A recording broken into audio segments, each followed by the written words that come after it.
The message in the letter was both insulting and insensitive to President Trump and the late Charlie Kirk. As soon as she opened the envelope, she says her fingers started itching and burning. Welcome to Red Pilled Nation, where we celebrate common sense with a daily dose of the truth. All right, folks, can we just stop for a second and appreciate the incredible, pathetic irony of the modern political left? They spend all day virtue signaling about safety and decency, and then they turn around and launch what can only be described as a campaign of terror by mail against people who dare to wear a Make America Great Again hat. Last week, we told you about the manager of the local Trump store going to the hospital after receiving a suspicious letter. The incident triggered a major emergency response, but tests later showed the piece of mail was not contaminated. As News 13's Heather Basley tells us, the manager says she now has medical bills and a lot of unanswered questions. This was the tense scene on Monday, October 20th, along 23rd Street in Panama City. Trump store manager Cynthia Hollingsworth opened a piece of mail that resulted in a frightening reaction. It said Trump store, so I flipped it over and opened it just out of habit, not reading the whole thing. And as I laid the envelope down on the counter, I realized that it didn't have no return address on it, but I already had the letter in my hand. As soon as she opened the envelope, she says her fingers started itching and burning. Have you ever had poison oak or anything like that, how it spreads and it burns as it goes? It went all the way up my face, down my neck, all the way to my elbows. Hollingsworth says she wasn't even supposed to be working that day, but stayed behind to wait for a delivery. That's when she spotted the letter with no return address, postmarked from Arizona. I'm just mad because I even bothered that I even opened the letter. Panama City Police, Bay County Sheriff's deputies, and a fire rescue HAZMAT team swarmed the store. Hollingsworth was rushed to the hospital where doctors said her symptoms resembled mild fentanyl exposure. But HAZMAT tests showed no trace of hazardous substances. Hollingsworth is now facing another problem: the bill for the hospital visit. She's definitely going to have all those medical bills from that day from going to the hospital and stuff, and we really don't. Like I said, she's just a manager at a Trump store. She's not the owner of the Trump store. She doesn't. She's just a good person who's always doing good for other people and doesn't deserve anything like this. The message in the letter was both insulting and insensitive to President Trump and the late Charlie Kirk. It's now in the hands of the US Postal Inspectors. I'm not the one to quit, and those of us that are Trump fans, we're not quitters either. And the people who come here, my customers, all of them, I love them all to death, and I basically know them like family now. Because they're not going to win. They're not taking us out. We're not doing anything wrong. In Bay County, Heather Basley, News 13, Panhandle Strong. Hollingsworth says nearly 15 other Trump stores and distributors received a similar envelope in the mail, but after hearing her story, they did not open it.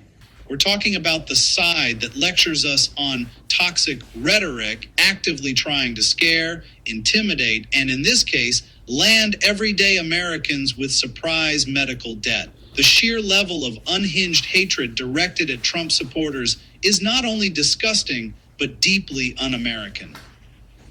The story out of Panama City, Florida is a perfect snapshot of the current political climate. Cynthia Hollingsworth, a manager at a local Trump store, yes, a retail worker, not some deep state operative, opens a piece of mail that has no return address and is postmarked from Arizona. Suddenly her skin is burning and itching. The whole place goes into full-blown emergency mode. Panama City Police, Bay County Sheriff's deputies, and a HAZMAT team swarm the store. This is the kind of response you get for a genuine public threat, but it was all triggered by some political lunatic who thought sending a noxious, anonymous letter was a cool way to make a statement. Tests did later show the piece of mail was not contaminated with anything hazardous. The HAZMAT team found no trace of hazardous substances. However, the experience was scary and threatening nonetheless. So, what was the letter? It was a cruel, disgusting, and insulting and insensitive note targeting Trump voters and the late Charlie Kirk. Because medical services were brought in, Cynthia is now stuck with medical bills from her emergency visit to the hospital. The people preaching about universal health care just saddled a working-class American with debt simply because she runs a store that sells Trump gear.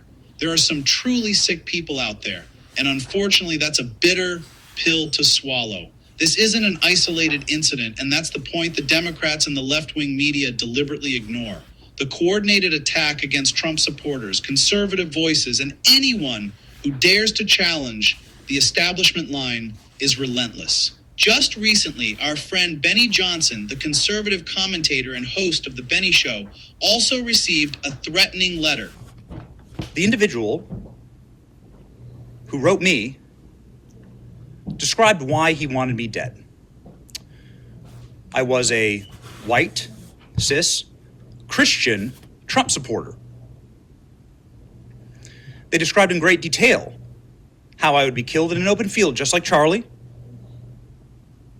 how much blood would come out of my head and neck when it was blown off. This individual described orphaning my 4 beautiful children and widowing my wife with great joy.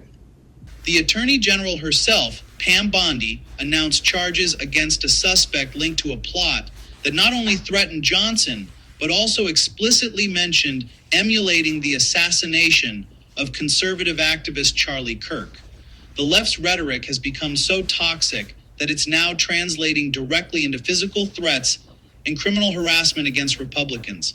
Whether it's the manager of a local Trump store or a major conservative podcaster, the message from the other side is clear. Shut up, or we will try to make your life a nightmare. But as Cynthia Hollingsworth's simple, powerful statement reminds us, we're not quitters. We're not doing anything wrong by supporting our president, and we're not going to be intimidated by itchy envelopes or death threats. In fact, every time they pull one of these pathetic stunts, they just remind us all why we need to fight harder. Now, someone start a GoFundMe for Cynthia's emergency room bill, because that's what true American kindness looks like. Not the nasty garbage coming from the unhinged left. And folks, if you like our content, please give this video a like, a share, and also make sure to subscribe and ring that notification bell. Your support really means a lot to us.